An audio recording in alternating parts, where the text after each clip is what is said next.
Fragmentation class 12 second part of reproduction in organism. Basically class 10th और 12 दोनों पढ़ सकते हैं क्योंकि फ्रेगमेंटेशन चैप्टर 8 में दोनों में इंक्लूडेड है। फ्रेगमेंटेशन एक्चुअली फ्रेगमेंटेशन एक्सीडेंटली पौधों का टुकड़ों में टूटना और उन पार्ट में से जो पार्ट कैपेबल है जनन के लिए उनसे एक नया पौधा में वृद्धि होना फ्रेगमेंटेशन कहलाता है। फ्रेगमेंटेशन और पुनरुत्थान में यही अंतर है कि पुनरुत्थान के हर एक पार्ट से एक नया जीव उत्पन्न हो जाता है, जबकि फ्रेगमेंटेशन से सिर्फ उन्हीं पार्ट से नया जीव उत्पन्न होगा जो जनन करने की क्षमता रखते हैं। जैसे काइक थैलस का छोटा छोटा टुकड़ों में टूटना और हर टुकड़े में वृद्धि की क्षमता होना। एग्जाम्पल के लिए यूलोथोरिक्स, जाइगोनीमा, स्पायरोगायरा।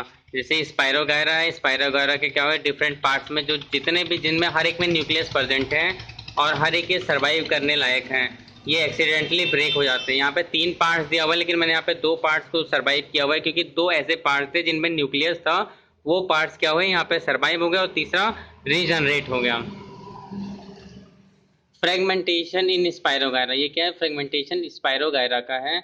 स्पायरोगायरा के बाद आता है spore formation. Spore formation generally क्या होता है कि इस बीजाणु समासंग या बीजाणु का निकलना या दानु का निकलना। ये मोटाइल और नॉन मोटाइल होते हैं, मतलब ये चल भी सकते हैं और कुछ नहीं चल सकते, मतलब कुछ में मूवमेंट होती है कुछ में मूवमेंट नहीं होती। तो जैसे कोनिडिया के द्वारा होता है ciliated motile T sexual reproduction, अलैंगिक जनन करते हैं, स्पोर्स बनाते हैं। जूस स्पोर जो होते हैं मोटाइल्स होते हैं क्योंकि जूस स्पोर क्या होते हैं कि अगर पानी वगैरह पा जाते हैं तो क्या कर देते हैं, तैर के अपने फीमेल पार्ट के पास चले जाते हैं।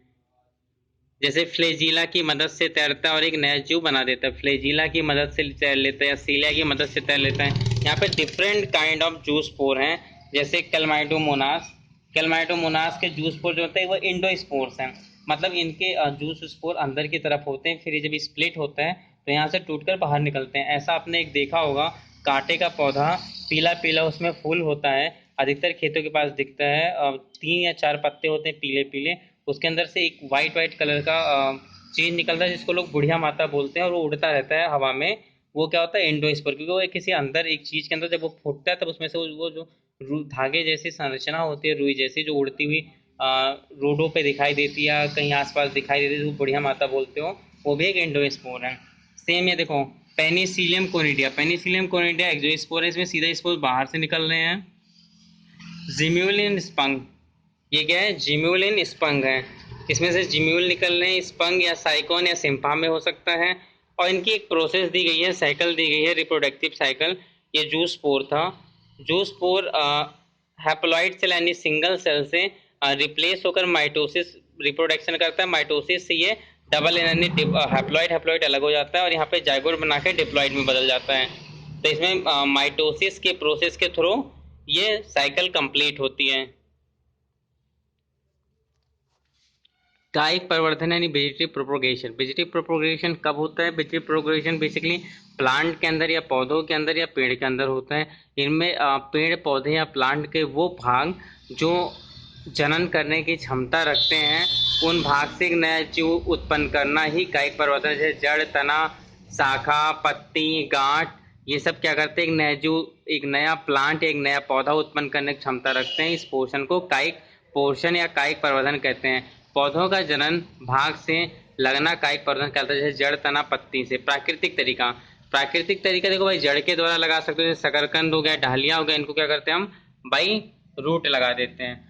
Prop root system in a sweet plant. अब आता है पत्ती के द्वारा।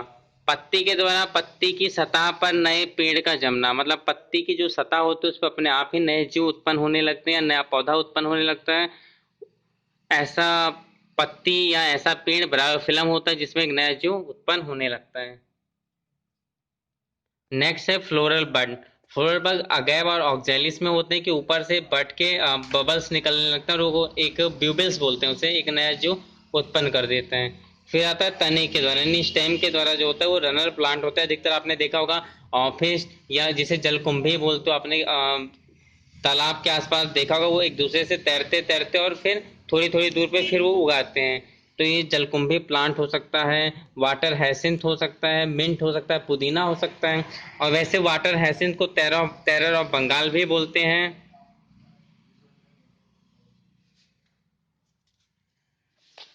कट गया, ये सही दिक्कत दे रहे हैं।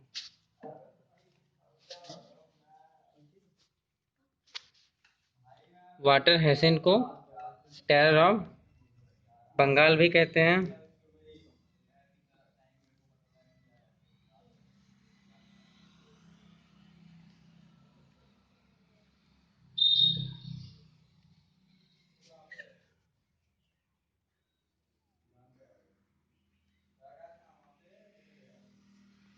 फिर आता है artificial method. Artificial method actually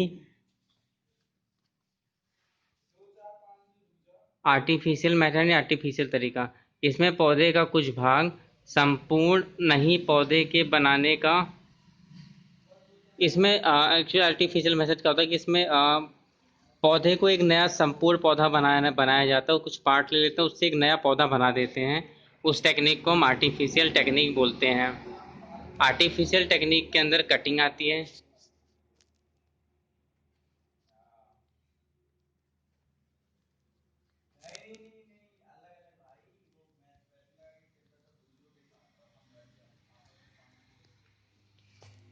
artificial method में कटिंग आता है। कटिंग में जड़ के कटे भाग से बनना नींबू, हल्दी, इमली, गुलाब।